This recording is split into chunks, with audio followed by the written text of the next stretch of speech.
السلام علیکم ویورز، میں آپ کو اپنے ہی school government boys comprehensive school Korangi number 3 میں لے آیا ہوں۔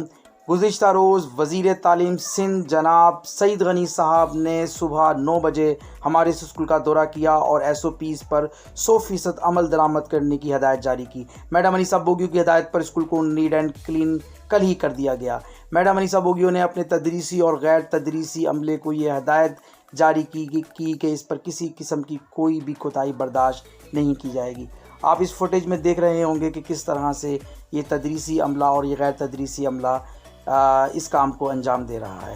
ابھی جو آپ فوٹیج دیکھ رہے ہیں یہ فوٹیج آج صبح 8 بجے کی فوٹیج ہے، جہاں پر ان تمام کے تمام اسٹوڈنٹ جو کہ اسکول آ رہے ہیں انہیں کس طرح سے ایک ڈسٹینس کے ذریعے انہیں اندر لایا جا رہا ہے اور اسی دوران ان بچوں کا ٹیمپریچر بھی چیک کیا جا رہا ہے، اور اس عمل کے لیے ہمارا تدریسی اور غیر تدریسی عملہ 100% اپنی کارکردگی دکھا رہا ہے۔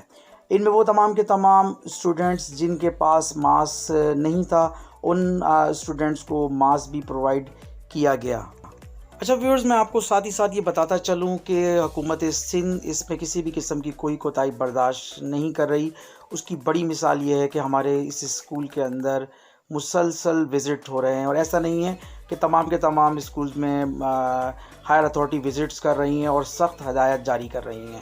آپ فوٹیج میں دیکھ رہے ہوں گے کہ یہ آج صبح کی فوٹیج ہے، اس میں بچوں کا ٹیمپریچر چیک ہو رہا ہے اور ان بچوں کو اندر کلاسز میں بھیجا جا رہا ہے۔ آپ یہ فوٹیج میں دیکھیں گے کہ آج صبح ہی ہمارے سیکرٹری تعلیم نے ہمارے اسکول کا وزٹ کیا اور تمام کی تمام کلاسز کا دورہ کیا اور بچوں کو موٹیویٹ کیا کہ وہ کس طرح سے اس وبائی مرض سے بچ سکتے ہیں۔